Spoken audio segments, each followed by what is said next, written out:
Boa noite, meus irmãos. Como é que estão? Eu espero que estejam todos bem. Mais uma vez, vamos para mais um estudo, né?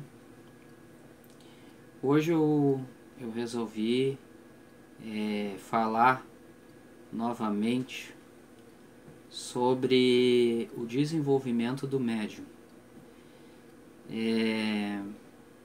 em relação à Umbanda, certo? Então, meus irmãos, como muitos, creio eu, que não assistiram essa palestra que eu e o Luciano estávamos dando ano passado, lá na nossa casa, eu resolvi fazer uma reprise para a gente fixar melhor estes conceitos, ok? A mediunidade, meus irmãos, ela nos acompanha. Eu penso assim porque desde que a gente vai encarnar, antes de encarnarmos,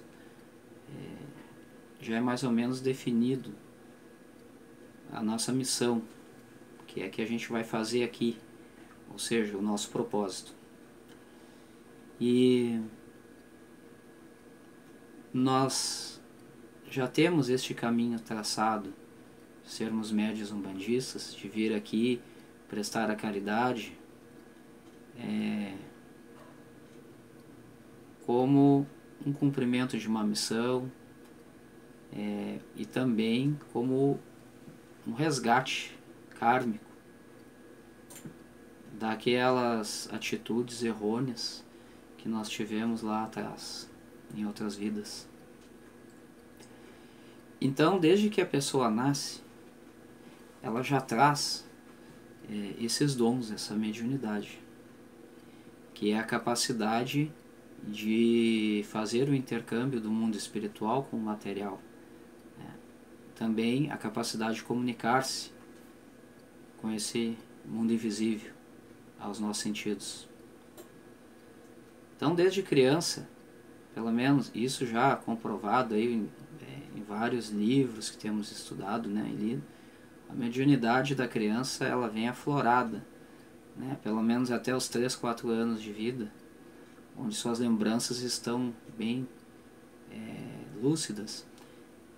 E nesse processo, né, de acoplamento, desde do feto até essas primeiras idades, primeira infância, são processos, inclusive, em que nós acabamos, nossas lembranças vão caindo ao esquecimento, conforme vamos nos aterrando, vamos dizer assim. E é comum, por isso, muitas crianças enxergarem entidades, terem outras percepções, além daquelas dos nossos sentidos, inclusive as lembranças, okay? Das vidas passadas. Inclusive isso já foi tema de filme, baseado em fatos, né? Pois bem, e como é que começa a caminhada? Muitas vezes a criança ela cai numa família bandista, uma família de médiums. Então, desde as primeiras idades, ela já está ali dentro do terreiro, como nós estamos acostumados a ver, e cresce ali, não é? Então, praticamente passa toda a sua vida naquele meio, onde ela vai futuramente, né, na fase adulta, desenvolver-se a sua capacidade mediúnica e prestar a caridade. Mas, muitas vezes, ocorre de que quando a criança nasce, ela pode vir numa família de outras religiões. Ela pode ser pode vir numa família de evangélicos, de católicos, uma família de budistas, né? Uma família de outra religião, ou até mesmo uma família ateia, não acredita em nada. Né? Contudo, as coisas, a espiritualidade nesses casos se encarrega de criar as circunstâncias, os meios, né, para que a pessoa vá caminhando e daqui a pouco ela pegue essa direção e venha chegar na Umbanda, né, que é a que estamos falando hoje, ou em outra religião, né, mas enfim, chegando na Umbanda. Bom, e chegando, finalmente, daqui e dali, essa pessoa acaba chegando na Umbanda. E o procedimento, como é que é? Né?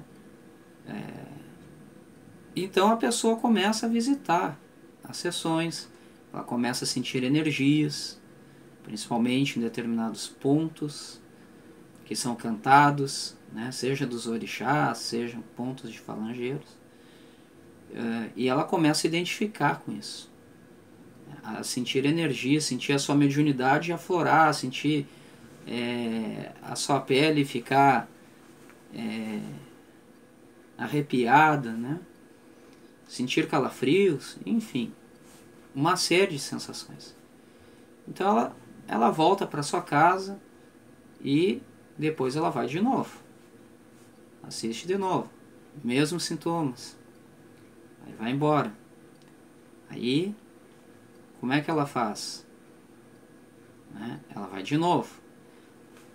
Aí lá pela terceira, quarta vez, essa pessoa, tomando um passe com um guia, explica essas sensações e o guia acaba dizendo: olha, meu filho ou minha filha, você tem uma missão para cumprir na Terra, então seria bom que você entrasse para uma casa para cumprir sua missão e desenvolver seu trabalho mediúnico.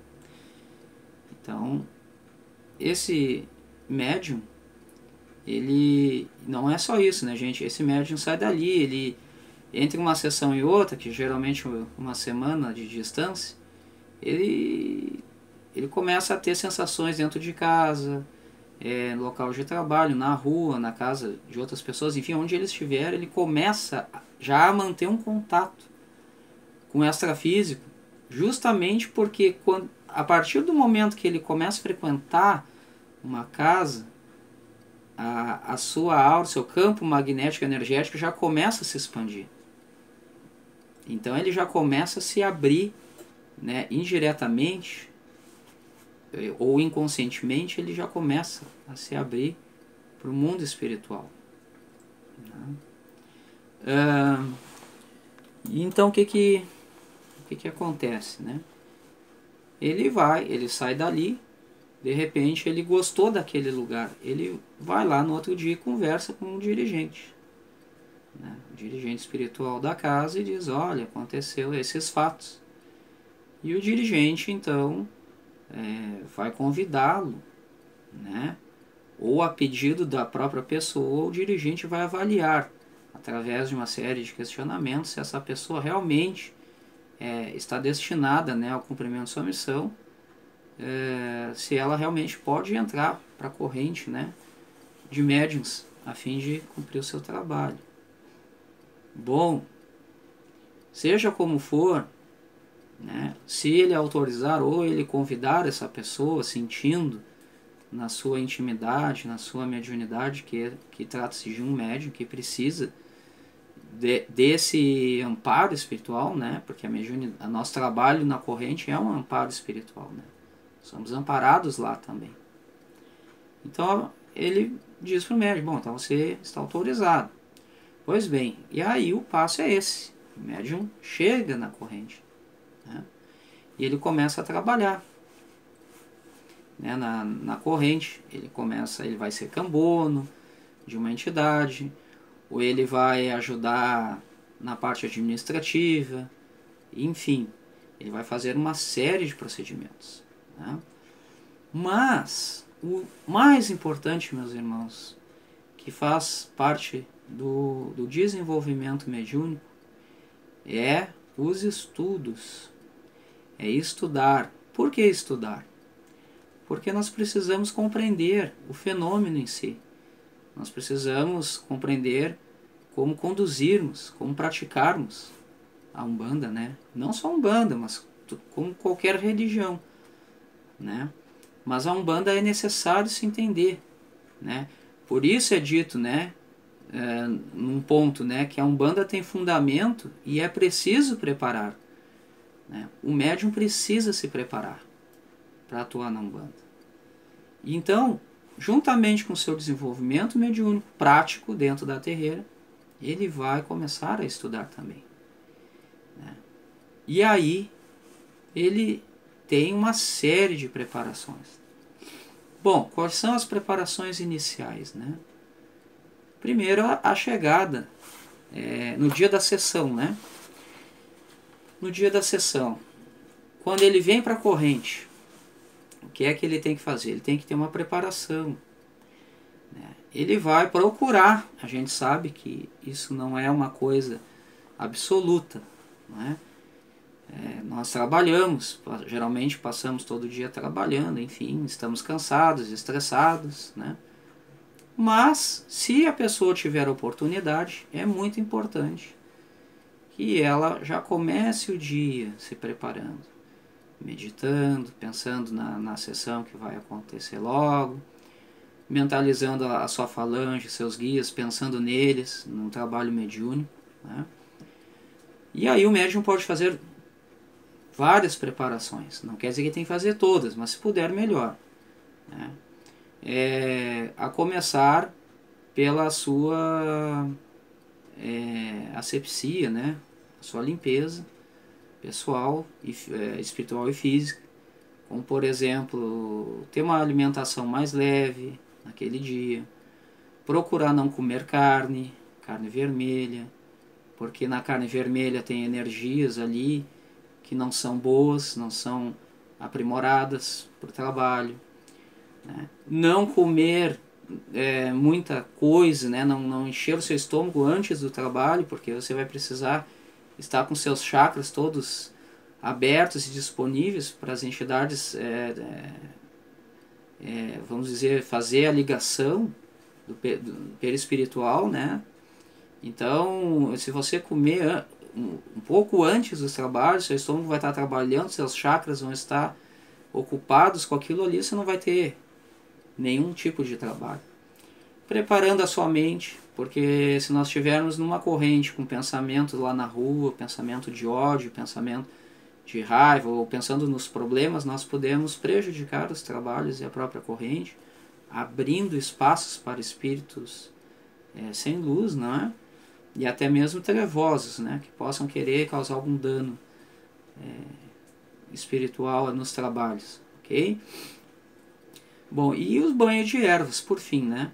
Um banho de limpeza, um banho de sal para dar aquela descarregada e um banho de ervas na sequência para carregar as energias positivas, né? Para aqueles que trabalham, nem tudo isso dá para se fazer num dia de trabalho, porque a gente trabalha o dia inteiro nos nossos ofícios, né? E pelo menos, se não conseguirmos fazer tudo isso aí, a gente pode, então, chegar um pouquinho mais cedo na terreira e nos colocarmos em meditação e praticarmos o exercício da respiração, né? Que é aquela que respira 4 segundos pelo nariz, segura 4 segundos e expira 4 segundos.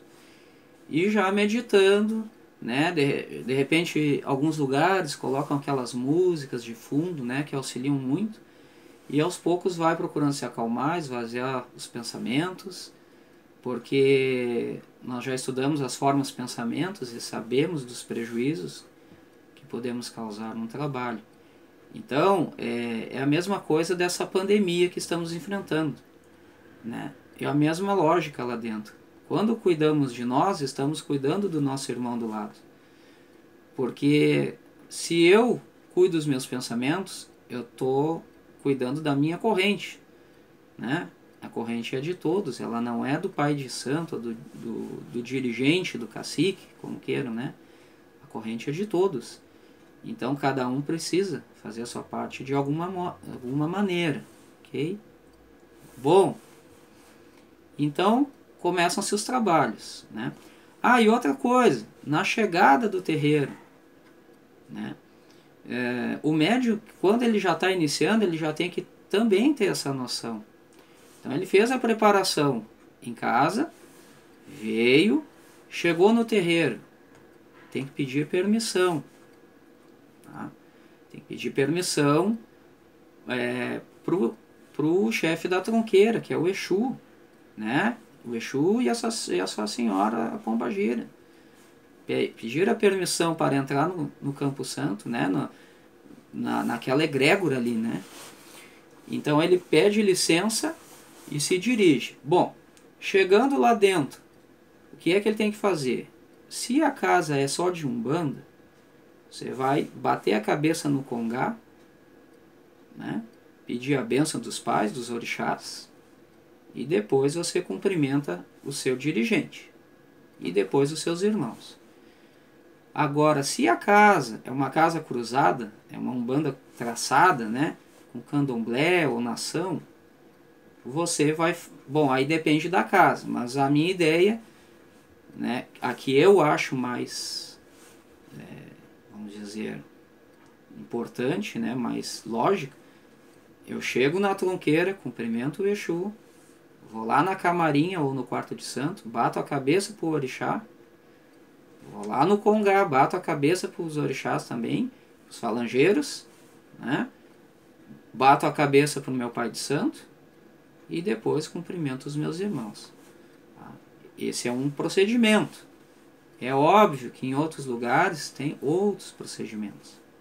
Ok? Pois bem, agora sim. E já fui para a corrente e já me coloquei em meditação. É muito importante, meus irmãos, o silêncio quando nós chegamos no terreiro. Porque veja bem, lá, antes da terreira acontecer no plano físico, ela já está montada lá no plano astral. Então, veja-se que as entidades já estão ali, sabendo que naquela hora, naquele momento, vai iniciar os trabalhos. Então, os caboclos, os exus, os guias, enfim, né, do dia do trabalho, estarão lá, esperando pelos seus médiuns. E não só os que vão trabalhar, os que já incorporam, os médiuns que vão para a corrente, todos têm os seus guias, né? Todos têm as suas entidades. Elas estão ali usando o ectoplasma de cada um para poder realizar o trabalho. Quer dizer, existe uma egrégora, que é uma energia única constituída de várias entidades que estão ali. Ok? Bom, outra coisa, então, que a gente... então isso que eu estava dizendo, perdão. Quando o médium chega, ele já tem que ir para o seu lugar e se concentrar. Ele vai sentir as sensações aqui pelo lado de trás. Ok? Às vezes também um calor na testa, aqui nessa altura, ou aqui em algum dos chakras, né? Cada pessoa vai ter um sinal daquela energia do seu guia que já está ali. Então já se coloca em concentração, né? Se prepara para o trabalho. Então por isso é importante o silêncio. Né? O silêncio, ele tem que ser, ele é fundamental nessa parte inicial do trabalho. Ok? E lá na assistência, onde ficam os consulentes, também é sempre bom que tenha alguém da casa que vá lá pedir para os assistentes manterem o silêncio, né? Porque o silêncio é uma prece. As pessoas, você entra na igreja, você fica de conversa? Não, né? Quando tu entra lá num templo budista, tu fica lá de algazarra? Tu não fica. Então na terreira de Umbanda, no centro espírita é a mesma coisa. Né? O silêncio tem que ser mantido, ele é fundamental. E o exemplo tem que ser dado pelos médicos. Ok? Bom, dentro dessa preparação lá dos médiuns, né, antes de vir ao terreiro, existe uma preparação também dentro da terreira. Fisicamente, né? Existe toda uma parte energética, né? Que o próprio congá, que é a maior fonte de energia, né? Se tiver a camarinha, o quarto de santo, também são energias que estão preparadas, os ocultás,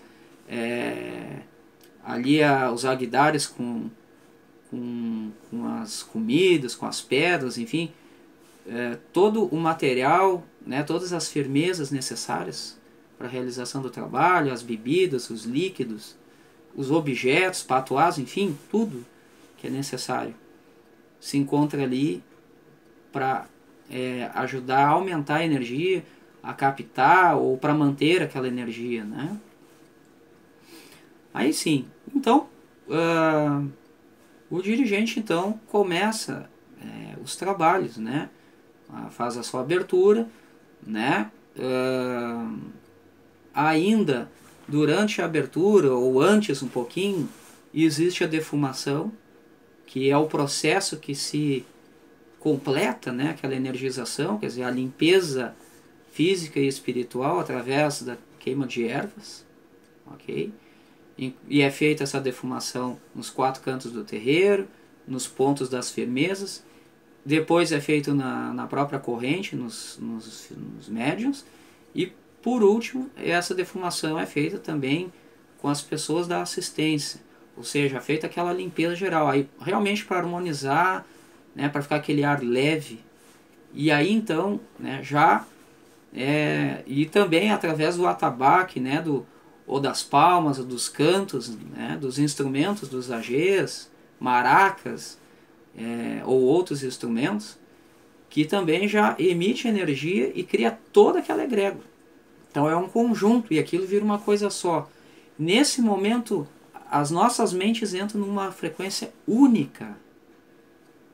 Todos nós entramos na frequência única. Qual a frequência? A frequência dos guias que estão ali para fazer o trabalho. Okay? E aí então, depois da abertura, quando chama as falanges, elas acabam chegando. Ok? Bom, quanto a essa questão administrativa do trabalho, é uma coisa que eu, por hora, não vem ao caso.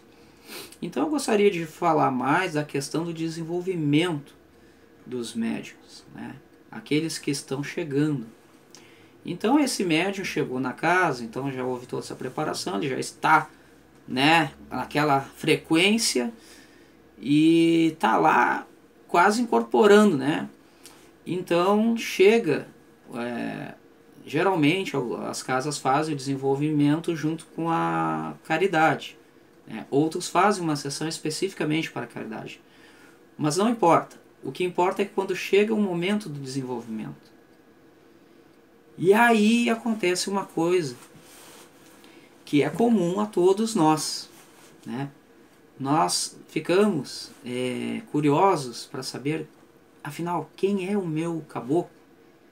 Quem é o meu preto velho? Quem vai chegar primeiro? Quem é a minha pombagira, o meu exu, o meu cigano, meu boiadeiro, meu marinheiro, meu malandro? Eu não sei, eu gostaria que fosse tal, porque aí naquele decorrer todo você olha, né, as entidades aqui, e aquilo vai lhe dando assim uma afinidade, né? Parece que é uma afinidade. Às vezes até num ponto que é tocado daquela entidade você se emociona, tu já fica chorando, né? Então são indícios, meus irmãos, que é aquela entidade, mas são indícios, né? Nós não sabemos qual é a entidade. Então na gira, o que acontece? Vamos pegar uma gira aqui de caboclo, né? O sujeito começa a girar. Então as primeiras giras, é normal que a pessoa ainda não pega muita energia, mas fica meio tonta, meio fora de si. As reações são as mais diversas, depende, né, muito. Mas vamos pegar um médium aqui que nunca entrou num terreiro, né, que está iniciando. Então ele sente energia, mas não sente muito aquela vibração, né? Bom, com o passar do tempo ele vai indo. E são cantados pontos, né? E aí passa 1 a 2 sessões, o próprio dirigente ou a entidade que está ali, ela vê que aquele ponto não está tocando, então ele toca o ponto do outro caboclo lá, do macabô, né? E daqui a pouco aquele ponto parece que encaixa no médium. O médium sente aquela energia. E aí ele começa a pedir aquele ponto daquele caboclo.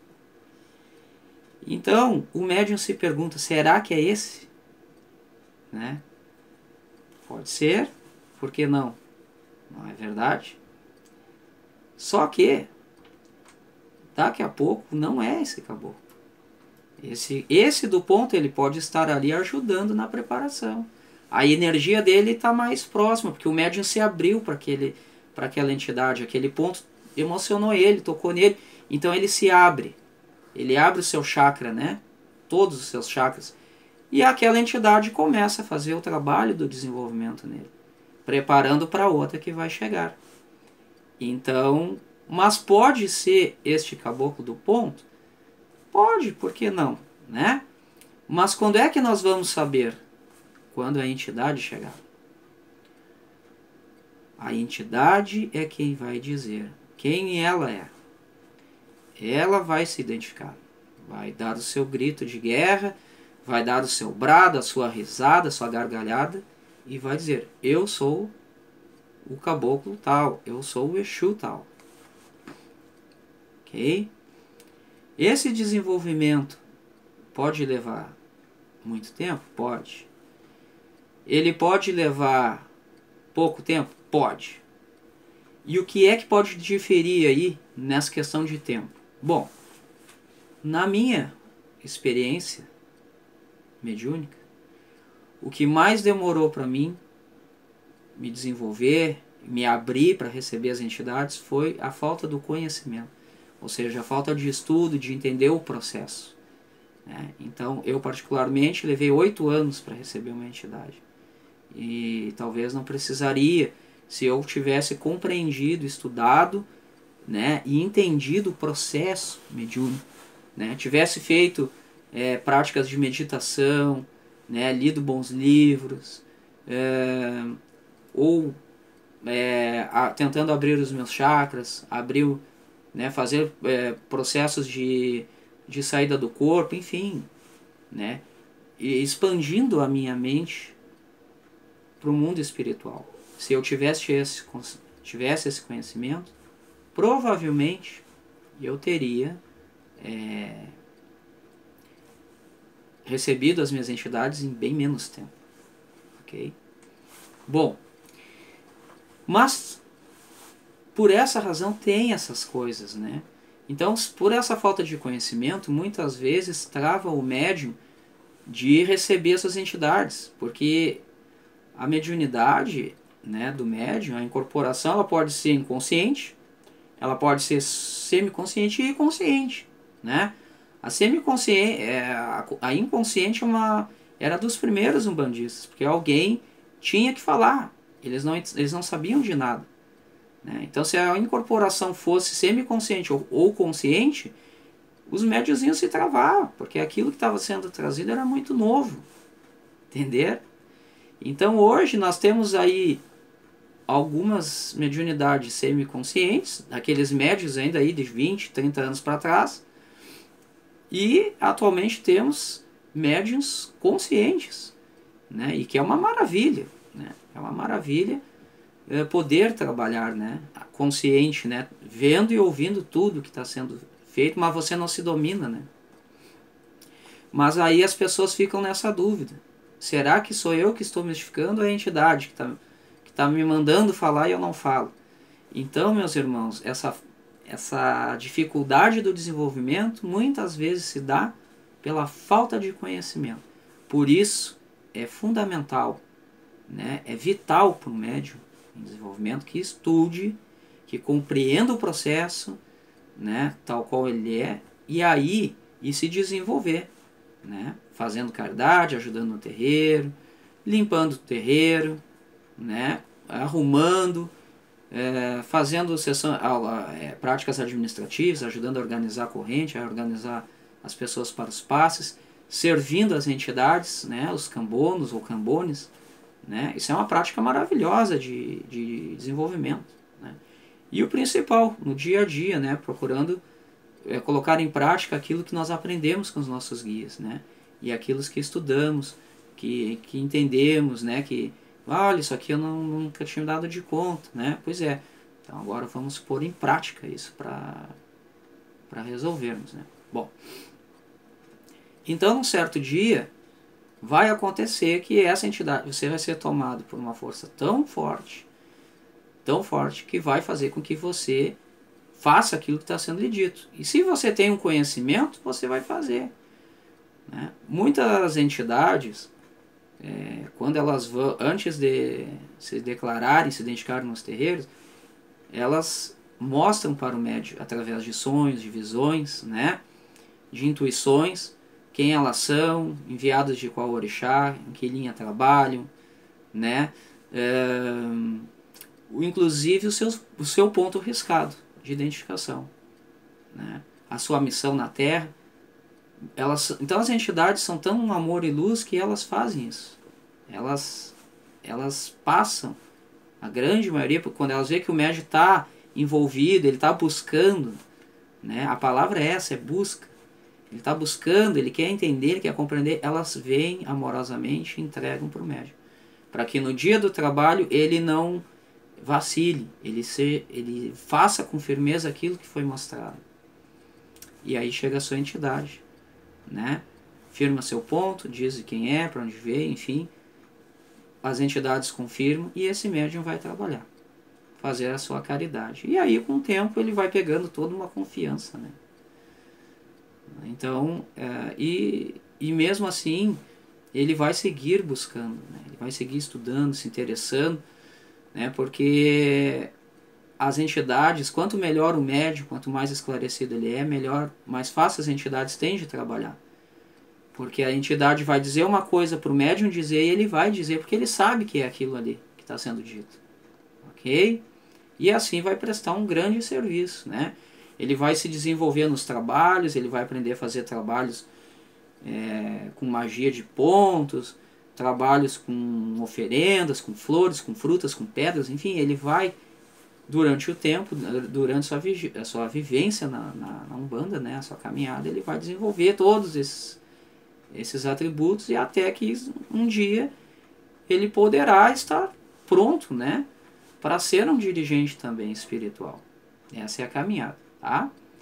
Então é isso, meus irmãos. Eu espero que vocês tenham entendido, né? Mas é uma coisa que eu gostaria de ter colocado para vocês novamente, para a gente firmar isso bem, porque é uma dúvida de muitas pessoas. Ainda é e ainda será. Veja que até nós, os guias, os médiuns, que já temos um pouquinho de experiência, que já trabalhamos, né, os nossos guias, muitas vezes temos essas dúvidas, né? O desenvolvimento ele é eterno, ele não, nós vamos encarnar de novo, vamos seguir, ou vamos para outras dimensões praticar, enfim, o aprendizado é eterno, a gente não aprende tudo aqui, né? E eu também costumo dizer que não existe médium pronto, né? O que existe é médium iniciado. Você se torna um iniciado na espiritualidade e não um médium pronto, né? Nós talvez levaremos muitas encarnações ainda para estarmos prontos, né, meus irmãos? Mas é isso aí,